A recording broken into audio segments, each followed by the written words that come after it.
Welcome everyone. हम discuss कर रहे थे कार्बोक्सिलिक एसिड्स के बारे में और पिछले कुछ लेक्चर्स में हमने कार्बोक्सिलिक एसिड्स की प्रिपरेशन को समझा है। आज के लेक्चर में हम बात करेंगे साइनाइड यानी कि नाइट्राइल कंपाउंड की कि उनका हाइड्रोलिसिस करके कैसे हम उनसे कार्बोक्सिलिक एसिड प्रिपेयर कर सकते हैं। तो बिना देर लगाए चलिए शुरू करते हैं। नाइट्राइल्स के हाइड्रोलिसिस को जानने से पहले हमें नाइट्राइल्स के बारे में जानना होगा। जो नाइट्राइल्स होते हैं उनको हम कहते हैं साइनाइड्स कई बार। तो वो होते हैं R C triple bond N। और आपको पता है कार्बन और नाइट्रोजन के बीच में जहाँ पे ट्रिपल बॉन्ड है, नाइट्रोजन जो कि कार्बन से ज्यादा इलेक्ट्रोनेगेटिव है, इस पे पार्शियल नेगेटिव चार्ज और कार्बन पार्शियल पॉजिटिव चार्ज होता है, यानी कि ये ग्रुप काफी पोलर इन नेचर है। अब ये पोलर कंपाउंड है। इसके बाद बात आती है इसके हाइड्रोलिसिस की। तो हाइड्रोलिसिस यानी कि रिएक्शन किसके साथ होएगी, इसकी वाटर के साथ रिएक्शन होएगी। और जब वाटर के साथ रिएक्शन होएगी तो हमारे पास दो यहाँ पे मीडियम हो सकते हैं, आइदर एसिडिक और बेसिक। सबसे पहले हम एसिडिक मीडियम की बात करते हैं। एसिडिक मीडियम जिसके अंदर क्या होता है, H पॉजिटिव होता है। H पॉजिटिव और वाटर मिल के क्या बनाएंगे, H3O पॉजिटिव, और वाटर अवेलेबल है ही। तो जब भी हाइड्रोलिसिस हम एसिडिक मीडियम में करेंगे तो हमारे पास दो तरह के यहाँ पे रिएजेंट अवेलेबल रहेंगे RCN से रिएक्शन करने वाले, that is H3O positive and water. अब मीडियम एसिडिक है तो H पॉजिटिव अवेलेबल रहेगा। जब H पॉजिटिव अवेलेबल रहेगा तो इस मॉलिक्यूल में कहाँ पे H पॉजिटिव अटैक कर सकता है, या इस मॉलिक्यूल के ऊपर कहाँ पे H पॉजिटिव आगे जुड़ सकता है, तो नाइट्रोजन पे पार्शियल नेगेटिव चार्ज है। नाइट्रोजन का जो लोन पेयर है, तीन बॉन्ड बनने के बाद जो बचता है, वो H पॉजिटिव को H3O पॉजिटिव से ले लेता है। और यहाँ पे सबसे पहले जो स्ट्रक्चर हमारे पास आती है वो होती है R C triple bond N, और एक H इसने जोड़ लिया है, जिसकी वजह से इस नाइट्रोजन के ऊपर जो है एक पॉजिटिव चार्ज यहाँ पे आ जाता है। जब नाइट्रोजन पे यहाँ पे पॉजिटिव चार्ज आ जाता है तो नाइट्रोजन जो कि ज्यादा इलेक्ट्रोनेगेटिव है, ये पाई इलेक्ट्रॉन पेयर को अपनी तरफ अट्रैक्ट कर लेता है। जैसे ही इसको अट्रैक्ट करेगा तो कार्बन सोचेगा कि मैं इलेक्ट्रॉन डेफिशिएंट होने वाला हूँ, तो कार्बन के ऊपर जो वाटर है H2O, उसका जो लोन पेयर है वो अटैक करता है। और जब ये इसके ऊपर अटैक करेगा तो कार्बन के ऊपर क्या आ जाएगा, ये जुड़ जाएगा और ये इलेक्ट्रॉन नाइट्रोजन पे शिफ्ट हो जाएंगे। अगली जो हमारी स्ट्रक्चर बनेगी वो कुछ ऐसे होगी कि R C double bond NH, और इस कार्बन के ऊपर OH और H लग गए। ऑक्सीजन पे यहाँ पे क्या आ जाएगा, फिर से पॉजिटिव चार्ज आ जाएगा। ये पॉजिटिव चार्ज क्यों आया, क्योंकि यहाँ पे ऑक्सीजन के तीन बॉन्ड बन गए हैं। ठीक है, तो अब क्या होगा, ऑक्सीजन चाहेगा कि मेरे इलेक्ट्रॉन पूरे हों, तो ये हाइड्रोजन जिससे बॉन्डेड है उसके इलेक्ट्रॉन को अपनी तरफ खींच लेगा। H पॉजिटिव यहाँ से निकलेगा और ये H पॉजिटिव कहाँ जा रहा है, उस सॉल्यूशन में जहाँ पे रिएक्शन हो रही है, जहाँ पे क्या है, वाटर है। तो H2O जो है एक्चुअली में क्या कर रहा है, इस प्रोटॉन को अपने ऊपर एब्स्ट्रैक्ट कर रहा है यहाँ से, और यहाँ से H3O पॉजिटिव निकल जाएगा।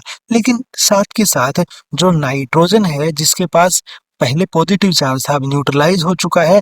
अब ये नाइट्रोजन का लोन पे फिर से चाहेगा कि मैं किसी H3O पॉजिटिव से क्या करूं, प्रोटॉन ले लूं। तो ये H3O पॉजिटिव पे अटैक करता है और वहां से प्रोटॉन ले लेता है। इसके बाद जो हमारा स्ट्रक्चर बनने वाला है वो क्या है, R C single bond O, यहाँ से एक H निकल गया तो एक H यहीं पे है, और डबल बॉन्ड NH तो ये था ही, और एक H इसने फिर से अटैच किया है। तो अब नाइट्रोजन के ऊपर जो आ रहा है वो पॉजिटिव चार्ज फिर से आ गया। अब नाइट्रोजन पे जैसे यहाँ पॉजिटिव चार्ज आया, फिर से क्या करेगा, पाई इलेक्ट्रॉन पेयर को अपने ऊपर अट्रैक्ट करवाएगा। यहाँ पे जैसे ही इसको अट्रैक्ट कराएगा तो कार्बन जो है वो इलेक्ट्रॉन डेफिशिएंट होगा, तो जो ऑक्सीजन का लोन पेयर है वो कार्बन और ऑक्सीजन के बीच में शिफ्ट हो जाएगा। डबल बॉन्ड कैरेक्टर यहाँ पे ये शो करेगा। अगले स्टेप में हम देखते हैं कि ये R C single bond NH2 वापिस से न्यूट्रल हो गया। यहाँ पे डबल बॉन्ड O और एक H यहाँ पे जुड़ा हुआ है। अब ये देखो ऑक्सीजन के फिर से यहाँ पे तीन बॉन्ड बन गए हैं, तो ऑक्सीजन पे यहाँ पे क्या आ गया, पॉजिटिव चार्ज आ गया। अब इस सिनेरियो में अगर यहाँ से वाटर इस H पॉजिटिव को ले जाता है तो यहाँ पे हमारे पास क्या बन जाएगा, एमाइड बन जाएगा, है ना, एमाइड बन जाएगा। लेकिन मीडियम क्या है, एसिडिक है, और एसिडिक मीडियम में कार्बन जिस ऑक्सीजन से जुड़ा हुआ है इलेक्ट्रोनेगेटिव, यहाँ पे नाइट्रोजन इलेक्ट्रोनेगेटिव, तो ये एक काफी अच्छा इलेक्ट्रोफिलिक सेंटर बना हुआ है। और साथ ही साथ यहाँ पे जो water as a nucleophile attack कर देगा, और जो HOH का वाटर का लोन पेयर जब इसके ऊपर अटैक करेगा इस कार्बन के ऊपर साथ ही साथ, तो क्या बन जाएगा यहाँ पे, एमाइड सेपरेट होने की बजाय फर्दर सीधा क्या हो जाएगा, हाइड्रोलिसिस होता रहेगा, और RC, अब ये वाला जो पेयर है डबल बॉन्ड वाला, ये कहाँ ऑक्सीजन पे शिफ्ट हो जाए, क्योंकि कार्बन को तो बॉन्ड बनाने के लिए कोई और मिल गया ना, तब कार्बन यहाँ से 5 बॉन्ड तो बनाएगा नहीं, रखने 4 ही बॉन्ड है, तो एक पाई बॉन्ड को यहाँ पे शिफ्ट करता है, single bond OH, single bond NH2, और सिंगल बॉन्ड OHH। अब फिर से ऑक्सीजन पे क्या आ गया यहाँ पे, पॉजिटिव चार्ज। ऑक्सीजन पे जब पॉजिटिव चार्ज आया है तो यहाँ से ये क्या करेगा, H पॉजिटिव को लूज करेगा, इलेक्ट्रॉन को अपने पास रख लेगा। जब ये इलेक्ट्रॉन्स को अपने पास रखेगा, H पॉजिटिव को यहाँ से लूज करेगा, साथ ही साथ हमारा जो ये नाइट्रोजन है, ये भी लोन पेयर को अब अपना सही पूरा कर चुका है। यहाँ पे तो पॉजिटिव चार्ज था, यहाँ तो नहीं था लोन पेयर, लेकिन अगले स्टेप में आते आते नाइट्रोजन के पास भी क्या हो चुका है, लोन पेयर आ चुका है।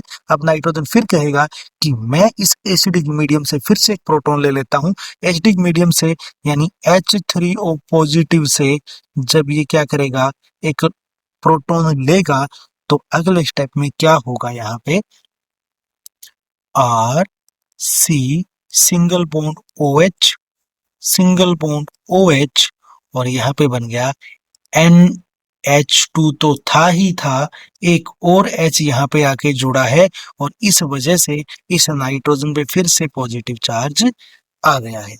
अब देखो नाइट्रोजन पे क्या आ गया, पॉजिटिव चार्ज आ गया है। वैसे क्या बन गया, NH3 पॉजिटिव बन गया क्योंकि इससे जुड़ा हुआ है।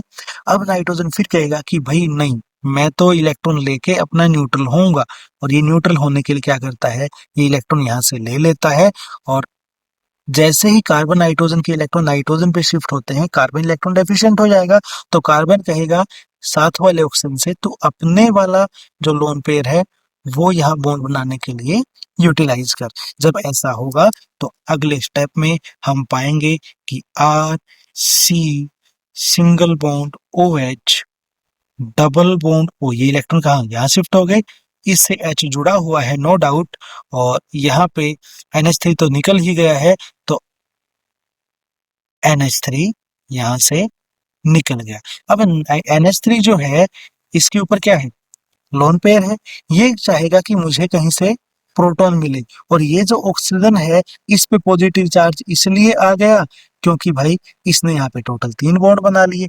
तो अमोनिया जब यहाँ से दिखा कि ये ऑक्सीजन भी पॉजिटिव चार्ज अटेन किए हुए है, तो ये बहुत ज्यादा अच्छे से ये वाले जो बॉन्ड के इलेक्ट्रॉन है ऑक्सीजन और हाइड्रोजन के, इनको अपनी तरफ खींचेगा, H पॉजिटिव यहाँ से निकलेगा, तो अमोनिया का जो लोन पेयर है इस प्रोटॉन को यहाँ से एक्सट्रैक्ट करेगा, और हमारा जो फाइनल प्रोडक्ट यहाँ पे बनने वाला है वो आपको दिख ही रहा है कि क्या है, RC, ऊपर OH है, और यहाँ पे डबल बॉन्ड O है, और अमोनिया का यहाँ पे क्या बन गया, NH4 पॉजिटिव बन गया। हमारे पास यहाँ क्या बन रहा है, एक तो बन गया हमारा कार्बोक्सिलिक एसिड RCOH, और एक बन गया यहाँ पे अमोनियम आयन। तो जब एसिडिक मीडियम में नाइट्राइल यानी कि साइनाइड का हाइड्रोलिसिस करवाया जाता है, तो फाइनली हमें अमोनियम आयन और कार्बोक्सिलिक एसिड मिलते हैं। ये तो था एसिडिक मीडियम। अगर हम बेसिक मीडियम की बात करें, हाँ, बेसिक मीडियम की जब हम बात करते हैं तो क्या होगा, यहाँ पे बेसिक मीडियम के अंदर जो हमारा RC ट्रिपल बॉन्ड N है, बेसिक मीडियम में आपको पता है OH नेगेटिव होगा, और हमारे पास वाटर होगा, भाई हम हाइड्रोलिसिस कर रहे हैं, वाटर तो होगा ही होगा। तो अब इस सिनेरियो में ध्यान से देखो, कार्बन तो हमें पता ही है कि पार्शियल पॉजिटिव चार्ज है, नाइट्रोजन भी पार्शियल नेगेटिव चार्ज है, अब यहाँ पे जो OH नेगेटिव है यानी बेस है वो कहाँ पे अटैक कर सकता है, कार्बन या नाइट्रोजन? सीधी सी बात है, ये बना हुआ इलेक्ट्रोफिलिक सेंटर तो न्यूक्लियोफाइल कहाँ अटैक करेगा, कार्बन के ऊपर अटैक करेगा। तो ये जो OH नेगेटिव है ये पहले ही स्टेप में किस पे अटैक करता है, कार्बन पे अटैक करता है। जैसे ही कार्बन पे अटैक करेगा तो ये वाला जो पाई इलेक्ट्रॉन पेयर है इसमें से एक इलेक्ट्रॉन पेयर जो है नाइट्रोजन पे शिफ्ट हो जाएगा और यहाँ पे जो बनने वाला है पहले ही स्टेप में ये बनेगा सी के साथ क्या लग गया नीचे OH लग गया है और डबल बॉन्ड N और एक नेगेटिव चार्ज इसके पास आ गया। जैसे ही नेगेटिव चार्ज इसके पास आया ये सॉल्यूशन के अंदर से जो वाटर है उस वाटर से प्रोटॉन एब्स्ट्रैक्ट करेगा, यानी कि H2O से ये क्या करेगा, प्रोटॉन लेगा। जब ये H2O से प्रोटॉन लेगा तो एक H यहाँ पे लग जाएगा और OH नेगेटिव सॉल्यूशन में जाएगा। वैसे भी सॉल्यूशन क्या है, बेसिक मीडियम ही तो है, तो OH नेगेटिव वहां पे एक OH नेगेटिव यहाँ पे यूज हुआ है, दूसरा OH नेगेटिव यहाँ से बन गया है। क्यों? क्योंकि जो हाइड्रोलिसिस हो रहा है उसमें बेस क्या है, कैटालाइज कर रहा है सिर्फ, है ना, कैटलिस्ट का काम कर रहा है, कंज्यूम थोड़ी होना है इसको। तो यहाँ पे क्या बन गया, RCOH डबल बॉन्ड NH। अब यहाँ पे आपको पता है मीडियम तो बेसिक है, बेसिक मीडियम है तो OH नेगेटिव जो कि सॉल्यूशन के अंदर है वो एक प्रोटॉन को एब्स्ट्रैक्ट करने की कोशिश करेगा और इसको मिलेगा इजीली यहाँ पे OH पे लगा हुआ एक प्रोटॉन। इस प्रोटॉन को यहाँ से एब्स्ट्रैक्ट करेगा तो ऑक्सीजन के पास क्या जाएगा, नेगेटिव चार्ज आ जाएगा। तो ऑक्सीजन हाइड्रोजन के बीच का जो बॉन्ड है वो किस पे है, ऑक्सीजन पे है। तो यहाँ ऑक्सीजन पे आएगा negative charge RCO negative double bond NH। और ये जैसे ही ऑक्सीजन पे नेगेटिव चार्ज आया तो ऑक्सीजन अपने इलेक्ट्रॉन को कहाँ ले जाएगा, कार्बन ऑक्सीजन के बीच में। जैसे यहाँ पे डबल बॉन्ड बनेगा ये वाला पाई इलेक्ट्रॉन पेयर, दो बॉन्ड है यहाँ पे, एक सिग्मा एक पाई, तो पाई इलेक्ट्रॉन पेयर फिर से कहाँ चला जाएगा, नाइट्रोजन पे चला जाएगा। तो अगले स्टेप में क्या बनेगा यहाँ पे, अगले स्टेप में बनेगा RC double bond O NH negative. और जैसे ही ऐसा होगा ये वाटर से यानी H2O से क्या करेगा, एक प्रोटोन एब्स्ट्रैक्ट करेगा, प्रोटोन एब्स्ट्रैक्ट करेगा। तो अगले स्टेप में हमारे पास क्या बनने वाला है, अगले स्टेप में RC double bond O NH तो पहले था ही, एक प्रोटोन और ले लिया NH2 बन गया ये। अब ये एमाइड बन गया। एमाइड को हम यहाँ से अगर माइल्ड कंडीशन है तो रिकवर भी कर सकते हैं, वरना बेसिक मीडियम है हाइड्रोलिसिस चलता रहेगा। कब तक चलेगा, जब तक कार्बोक्सिलिक एसिड यहाँ पे बन नहीं जाता। तो अगले स्टेप में क्या होगा, क्योंकि बेसिक मीडियम है, यहाँ से OH नेगेटिव फिर अटैक करेगा। अब यहाँ पे कौन सा इलेक्ट्रोफिलिक सेंटर है कि न्यूक्लियोफाइल आके अटैक करे, आपको पता है कार्बन डबल बॉन्ड ऑक्सीजन है तो कार्बन के ऊपर पार्शियल पॉजिटिव चार्ज है, इसमें पार्शियल नेगेटिव है। ये OH नेगेटिव कहाँ अटैक करेगा, फिर से इस कार्बन पे अटैक करेगा। जब इसके ऊपर अटैक करेगा तो अगले स्टेप में क्या बनने वाला है, RC सिंगल बॉन्ड NH2, ये तो एज इट इज रह गया। जैसे ही OH इसके ऊपर आके जुड़ा वैसे ही कार्बन के 5 बॉन्ड बन जाएंगे, 5 बनाने नहीं है तो इलेक्ट्रॉन कहाँ शिफ्ट हो जाएंगे, पाई इलेक्ट्रॉन पेयर ऑक्सीजन पे शिफ्ट हो जाएगा और यहाँ पे ऑक्सीजन पे आ जाएगा नेगेटिव चार्ज। अब ऑक्सीजन पे जो नेगेटिव चार्ज आया है, अब यहाँ से कोई कुछ लीव तो हो नहीं सकता, लिविंग ग्रुप तो ये ऑक्सीजन है नहीं, तो यहाँ पे क्या हो गया, जुड़ा हुआ तो है, ये वापिस से अपने इलेक्ट्रॉन कहाँ देगा, कार्बन ऑक्सीजन के बीच में। अब देखना है कार्बन को कि which is the better leaving group, यहाँ पे अच्छा लिविंग ग्रुप कौन सा है। तो अच्छा लिविंग ग्रुप यहाँ से कौन सा हो सकता है, अच्छा लिविंग ग्रुप हो सकता है यहाँ से NH2 नेगेटिव। तो क्या होगा यहाँ पे, ये वाले इलेक्ट्रॉन यहाँ से निकलते हैं और ये वाले इलेक्ट्रॉन नाइट्रोजन पे जो अगले स्टेप में बनता है वो बनता है RC, ये ऑक्सीजन के साथ double bond single bond OH, और साथ के साथ क्या बना है NH2 नेगेटिव। अब ये NH2 नेगेटिव है, एक स्ट्रॉन्ग बेस का काम करेगा, स्ट्रॉन्ग बेस का काम करेगा। सामने क्या दिख रहा है इसको, कार्बोक्सिलिक एसिड, तो कार्बोक्सिलिक एसिड से क्या करेगा, प्रोटॉन एब्स्ट्रैक्ट कर लेगा। तो ये प्रोटॉन कहाँ से एब्स्ट्रैक्ट करेगा, यही वाला है प्रोटॉन, ये एब्स्ट्रैक्ट कर लेगा। और जो अगला हमारा स्ट्रक्चर बनेगा वो बनेगा carboxylate anion, RC double bond O negative. अगर एसिडिक वर्कअप करते हैं, अगर एसिडिक वर्कअप करते हैं यानी थोड़ा बहुत H पॉजिटिव इसको मिल जाता है तो ये RC डबल बॉन्ड OH बना लेगा, वरना कार्बोक्सिलेट एनायन है, कार्बोक्सिलेट एनायन के ऊपर फर्दर कोई OH नेगेटिव न्यूक्लियोफाइल अटैक कर नहीं सकता, क्योंकि यहाँ पे अब और कोई पॉसिबिलिटी जनरेट होती नहीं है। तो हमारा जो फाइनल प्रोडक्ट है वो कार्बोक्सिलेट एनायन या फिर एसिडिक वर्कअप के बाद कार्बोक्सिलिक एसिड बन जाता है। तो हमारे पास यहाँ पे क्या है, कार्बोक्सिलिक एसिड बन गया।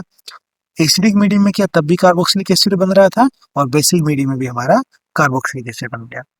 तो आज की वीडियो में हमने देखा कि जो नाइट्राइल कंपाउंड है यानी साइनाइड कंपाउंड है, उनको हम एसिडिक मीडियम में भी हाइड्रोलाइज कर सकते हैं, बेसिक मीडियम में भी हाइड्रोलाइज कर सकते हैं। उनके मैकेनिज्म को हमने जाना और समझा।